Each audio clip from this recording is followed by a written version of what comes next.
Capítulo 17.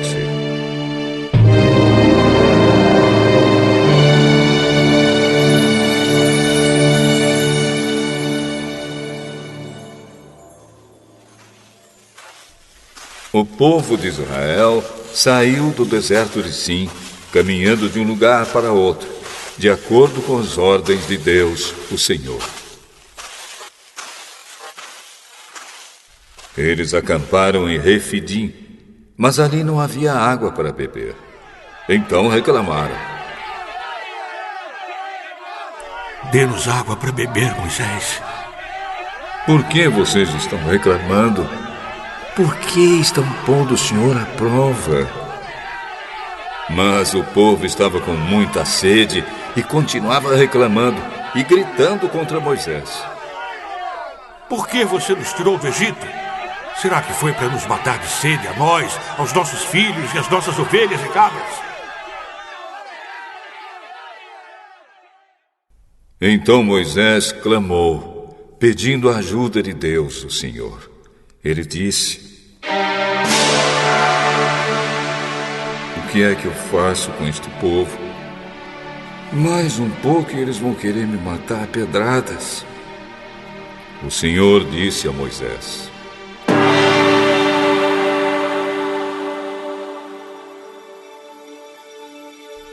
Escolha entre eles alguns líderes e passe com eles na frente do povo.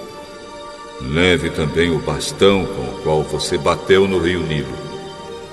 Eu estarei diante de você em cima de uma rocha, ali no Monte Sinai. Bata na rocha e dela sairá água para o povo beber. E Moisés fez isso na presença dos líderes do povo de Israel.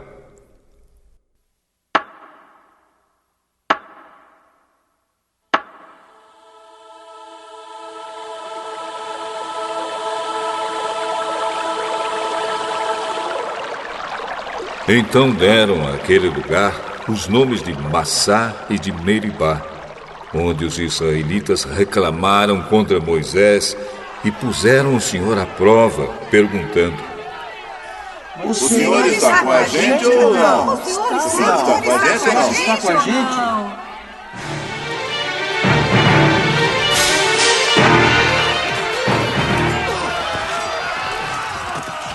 Os amalequitas vieram e atacaram os israelitas em Refidim. Então Moisés deu a Josué a seguinte ordem: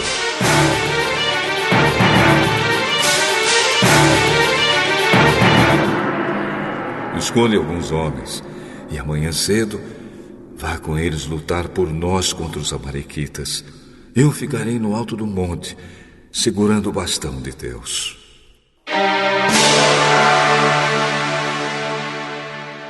Josué fez o que Moisés havia ordenado e foi combater os amalequitas. Enquanto isso, Moisés, Arão e Hur subiram até o alto do monte.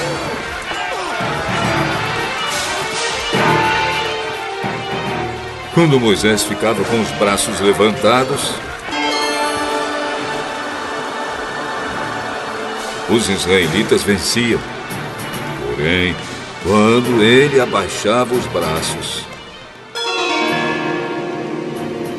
eram os amalequitas que venciam.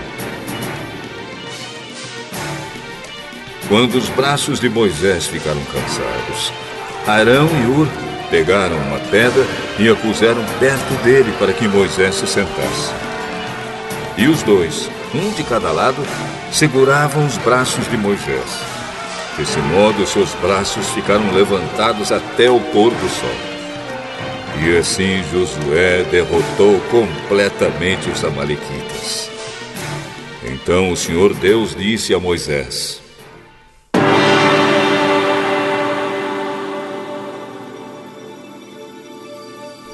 Escreva um relatório dessa vitória, a fim de que ela seja lembrada. Diga a Josué que eu vou destruir completamente os amalequitas.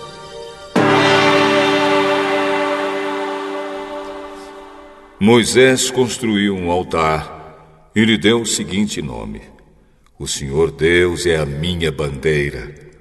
Depois disse: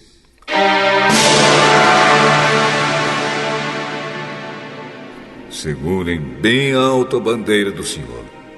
O Senhor combaterá para sempre os amalequitas.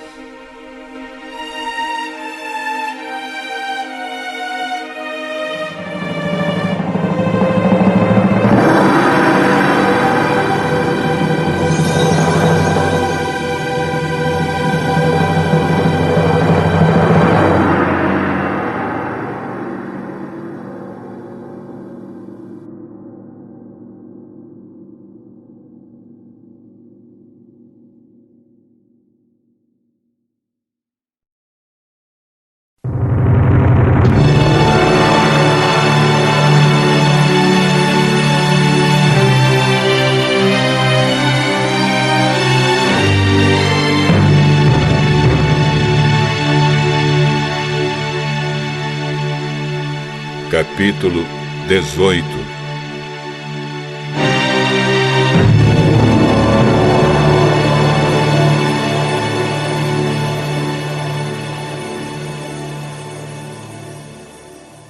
Jetro, o sacerdote de Midian e sogro de Moisés, soube de tudo o que Deus havia feito por Moisés e pelo povo de Israel. E soube também como o Senhor havia tirado do Egito os israelitas. Então ele foi para o lugar onde Moisés estava, levando Zípora, a mulher de Moisés.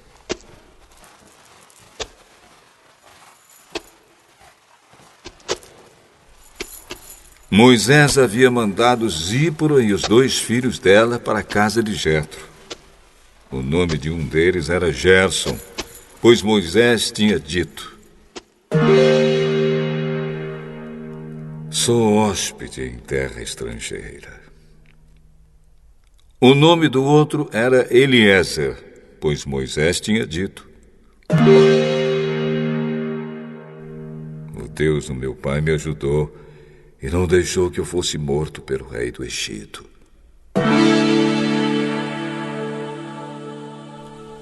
Jetro, o sogro de Moisés, foi com a mulher e os 2 filhos de Moisés para o deserto, onde Moisés estava acampado no monte sagrado. Ele havia mandado um recado a Moisés, dizendo que estava chegando com a mulher e os filhos dele.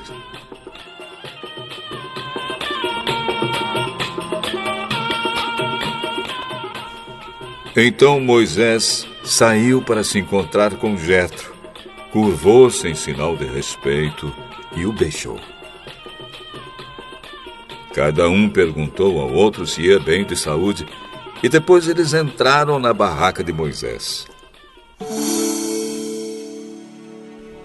Ele contou ao sogro tudo que o Senhor Deus, por causa do seu amor pelo povo de Israel, tinha feito com o rei do Egito e com os egípcios.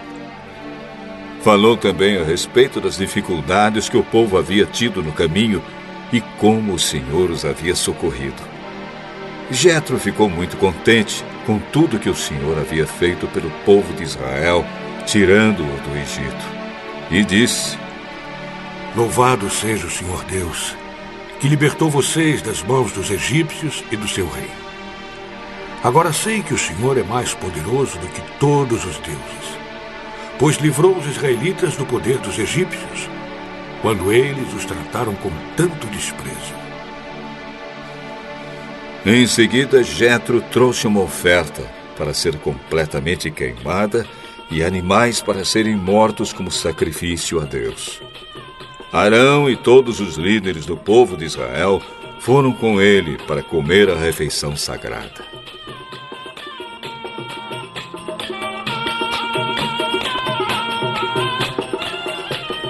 No dia seguinte, Moisés sentou-se para julgar as questões do povo.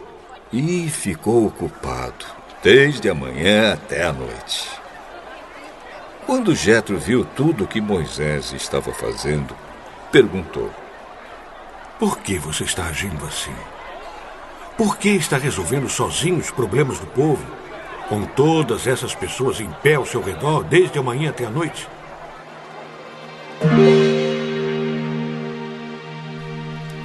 tenho de fazer isso, porque as pessoas vêm falar comigo para saber o que Deus quer. Quando duas pessoas têm uma questão, elas vêm falar comigo, para que eu resolva quem está certo. E explico os mandamentos e as leis de Deus a todos. O que você está fazendo não está certo. Desse jeito você vai ficar cansado demais, e o povo também. Isso é muito trabalho para você fazer sozinho. Agora escute o meu conselho, e Deus o ajudará. Está certo que você represente o povo diante de Deus, e também que leve a ele os problemas deles. Você deve ensinar-lhes as leis de Deus e explicar o que devem fazer e como devem viver. Mas deve escolher alguns homens capazes e colocá-los como chefes do povo. Chefes de 1.000, de 100, de 50 e de 10. Devem ser homens que temam a Deus, que mereçam confiança e que sejam honestos em tudo. Serão eles que sempre julgarão as questões do povo. Os casos mais difíceis serão trazidos a você, mas os mais fáceis, eles mesmos poderão resolver. Assim será melhor para você, pois eles o ajudarão nesse trabalho pesado. Se você fizer isso, e se for essa a ordem de Deus, você não ficará cansado. E todas essas pessoas poderão ir para casa com as suas questões resolvidas. Moisés aceitou o conselho de Jetro e escolheu homens capazes entre todos os israelitas. Ele os colocou como chefes de 1.000, de 100, de 50 e de 10. Eles sempre julgaram as questões do povo, resolvendo as mais fáceis e trazendo para Moisés as mais difíceis. Então Moisés se despediu de Jetro e Jetro voltou para casa.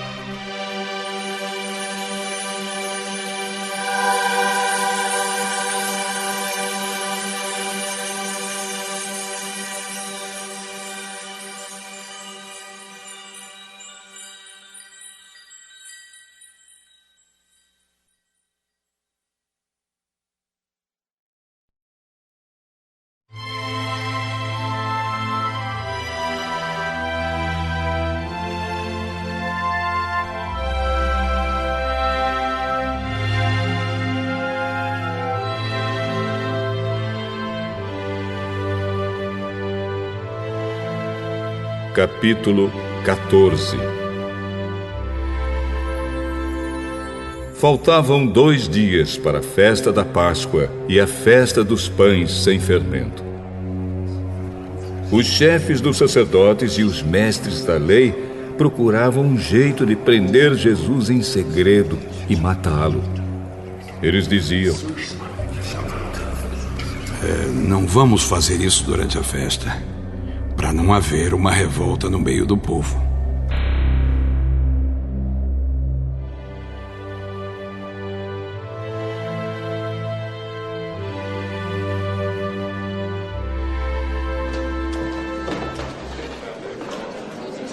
Jesus estava no povoado de Betânia, sentado à mesa na casa de Simão, o leproso.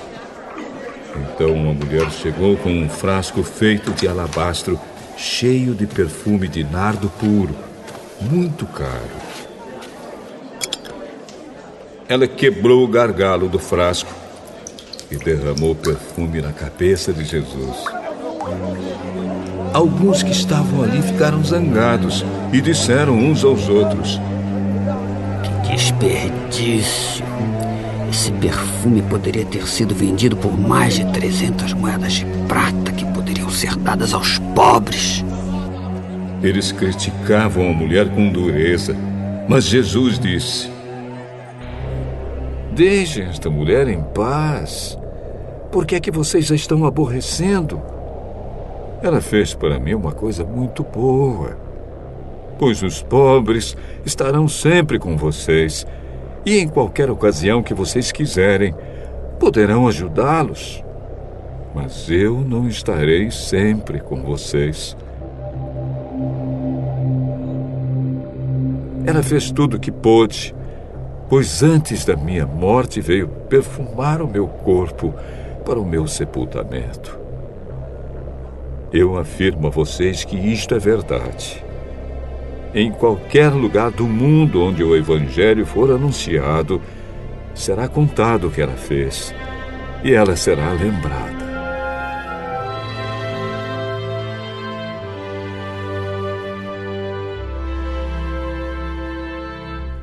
Judas Iscariotes, que era um dos 12 discípulos, foi falar com os chefes dos sacerdotes para combinar como entregaria Jesus a eles. Quando ouviram o que ele disse, eles ficaram muito contentes e prometeram dar dinheiro a ele. Assim, Judas começou a procurar uma oportunidade para entregar Jesus.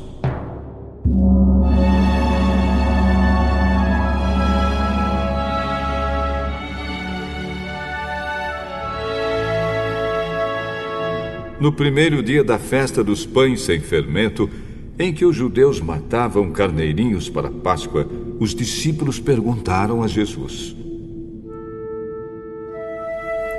Onde é que o Senhor quer que a gente prepare o jantar da Páscoa para o Senhor? Então Jesus enviou 2 discípulos com a seguinte ordem: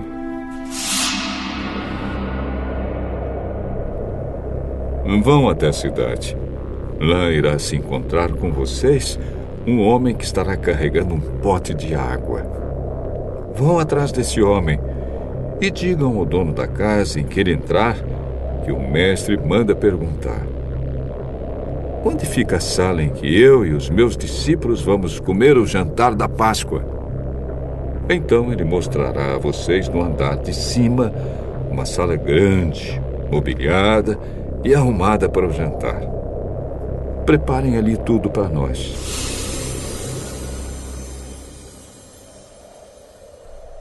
Os 2 discípulos foram até a cidade e encontraram tudo como Jesus tinha dito. Então prepararam o jantar da Páscoa. Quando anoiteceu,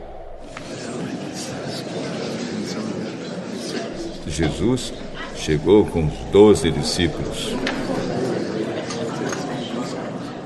Enquanto estavam à mesa, no meio do jantar, ele disse: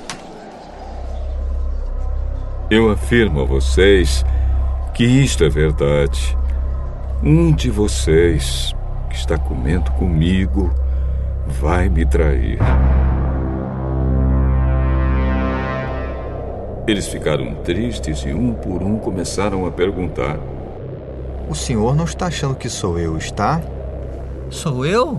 Eu, senhor? Serei eu? Eu não. É um de vocês. É o que está comendo no mesmo prato que eu.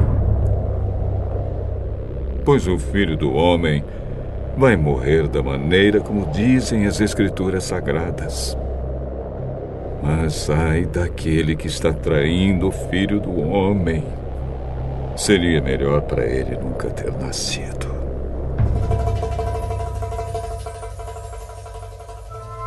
Enquanto estavam comendo, Jesus pegou o pão e deu graças a Deus. Depois partiu o pão e o deu aos discípulos, dizendo: Peguem, isto é o meu corpo.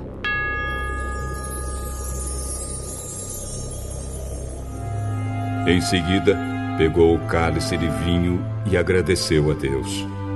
Depois passou o cálice aos discípulos e todos beberam do vinho. Então Jesus disse: Isto é o meu sangue, que é derramado em favor de muitos. O sangue que garante a aliança feita por Deus com o seu povo.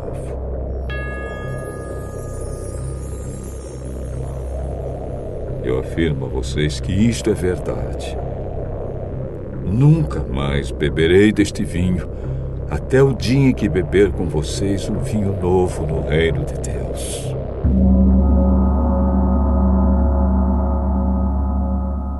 Então eles cantaram canções de louvor e foram para o Monte das Oliveiras. E Jesus disse aos discípulos: vocês todos vão fugir e me abandonar, pois as Escrituras Sagradas dizem: matarei o pastor e as ovelhas serão espalhadas. Mas depois que eu for ressuscitado, irei adiante de vocês para Galiléia. Então Pedro disse a Jesus: eu nunca abandonarei o Senhor, mesmo que todos o abandonem. Eu afirmo a vocês que isto é verdade.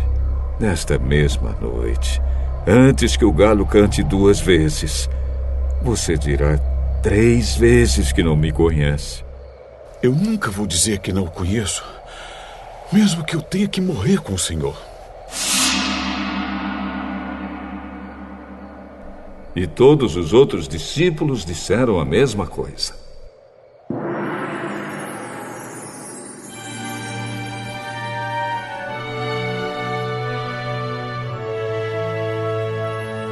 Jesus e os discípulos foram para um lugar chamado Getsêmani. E Jesus disse a eles: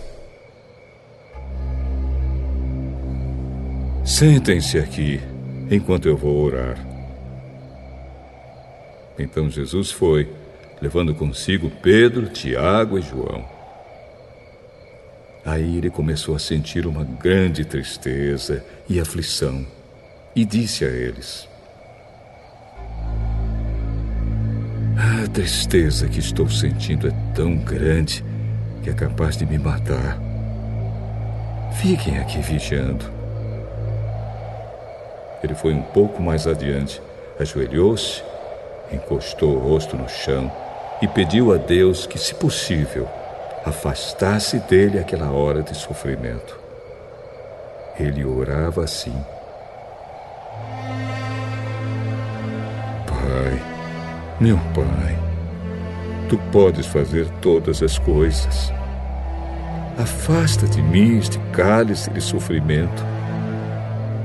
Porém, que não seja feito o que eu quero, mas o que Tu queres.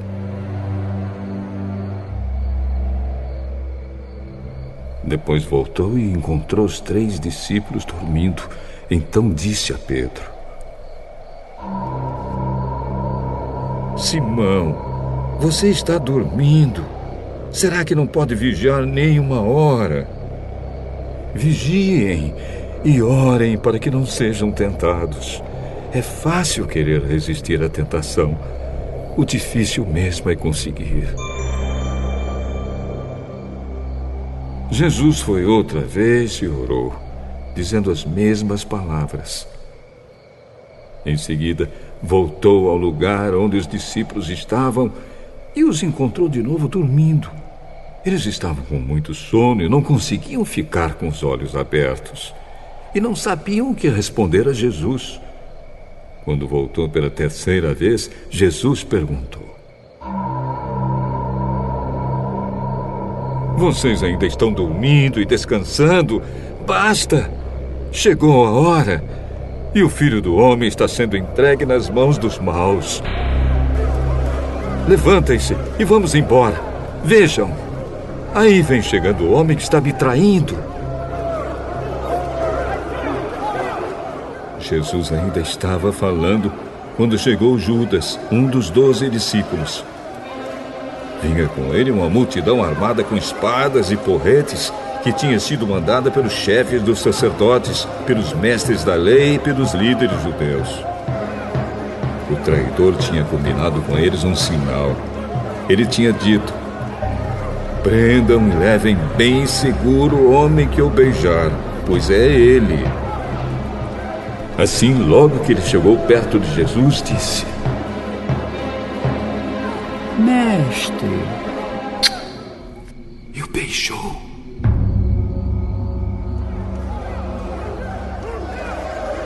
Então eles pegaram Jesus e o prenderam. Mas um dos que estavam ali tirou a espada, atacou o empregado do grande sacerdote e cortou uma orelha dele. Então Jesus disse para aquela gente: Vocês vêm com espadas e porretes para me prenderem, como se eu fosse um bandido. Eu estava com vocês todos os dias, ensinando no pátio do templo, e vocês não me prenderam. Mas isso está acontecendo para se cumprir o que as Escrituras Sagradas dizem.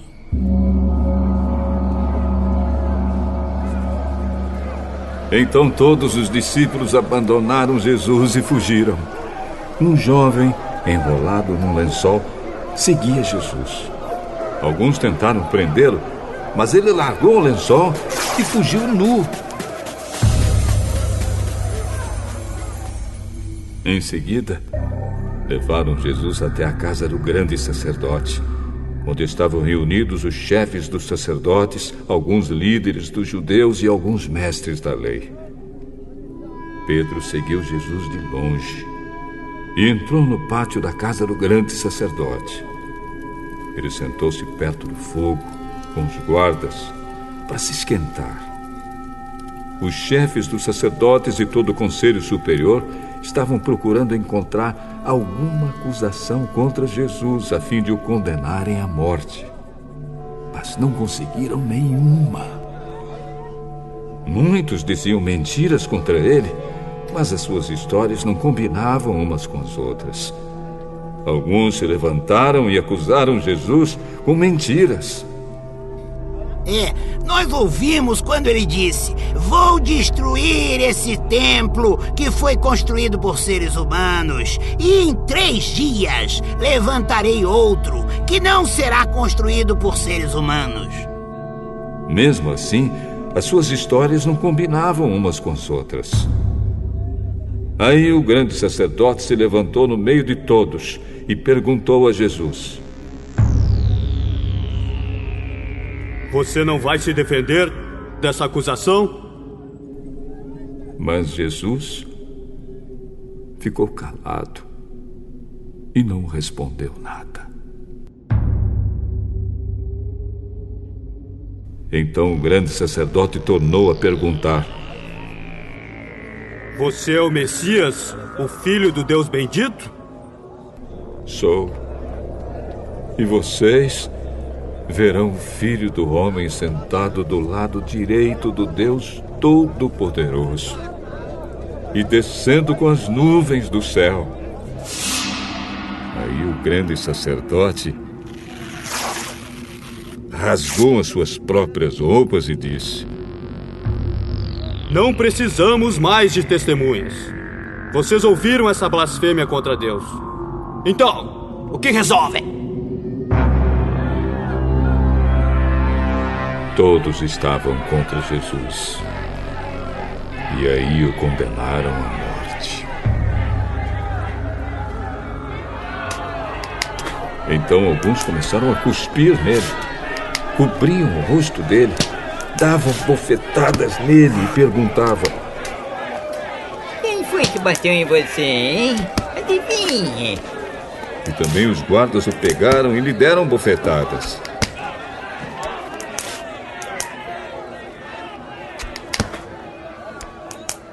Pedro ainda estava lá embaixo no pátio, quando apareceu uma das empregadas do grande sacerdote. Ela viu Pedro se esquentando perto do fogo. Olhou bem para ele e disse: Você também estava com Jesus de Nazaré. Mas ele negou. Eu não conheço. Não sei do que você está falando. E saiu para o corredor. Naquele momento, o galo cantou. Quando a empregada viu Pedro ali, começou a dizer aos que estavam perto: Este homem é um deles. Mas ele negou outra vez. Pouco depois, as pessoas que estavam ali disseram de novo a Pedro: Não há dúvida de que você é um deles. Pois você também é da Galileia. Aí Pedro disse: Juro que não conheço esse homem de quem vocês estão falando. Que Deus me castigue se não estou dizendo a verdade. Naquele instante, galo cantou pela segunda vez. E Pedro lembrou que Jesus lhe tinha dito: antes que o galo cante 2 vezes, você dirá 3 vezes que não me conhece. Então Pedro caiu em si e começou a chorar.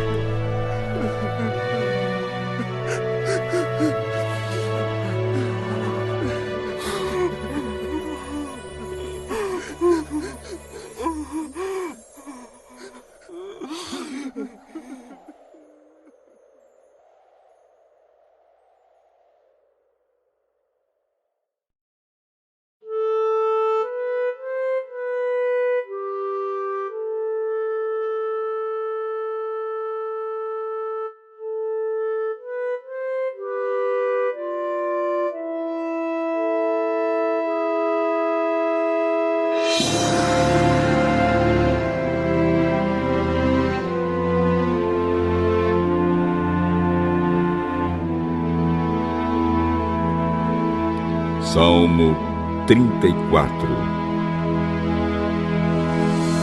Na presença do rei Abimeleque, Davi fingiu que estava louco, e por isso Abimeleque o mandou embora. Depois de sair, Davi escreveu este salmo: Eu sempre darei graças a Deus, o Senhor. O seu louvor estará nos meus lábios o dia inteiro. Eu o louvarei por causa das coisas que ele tem feito. Os que são perseguidos ouvirão isso e se alegrarão. Anunciem comigo a sua grandeza. Louvemos juntos o Senhor. Eu pedi a ajuda do Senhor e ele me respondeu. Ele me livrou de todos os meus medos. Os que são perseguidos olham para ele e se alegram. Eles nunca ficarão desapontados. Eu, um pobre sofredor, gritei. O Senhor me ouviu e me livrou das minhas aflições. O anjo do Senhor fica em volta daqueles que o temem e os protege do perigo. Procure descobrir por você mesmo como o Senhor Deus é bom. Feliz aquele que encontra segurança nele. Que todos os que se dedicam a Deus o temam, pois aqueles que o temem não têm falta de nada. Até os leões não têm comida e passam fome, porém não falta nada aos que procuram a ajuda do Senhor. Venham, meus jovens amigos, e escutem, que eu os ensinarei a temer a Deus, o Senhor. Vocês querem aproveitar a vida? Querem viver muito e ser felizes? Então, procurem não dizer coisas más e não contem mentiras. Afastem-se do mal e façam o bem.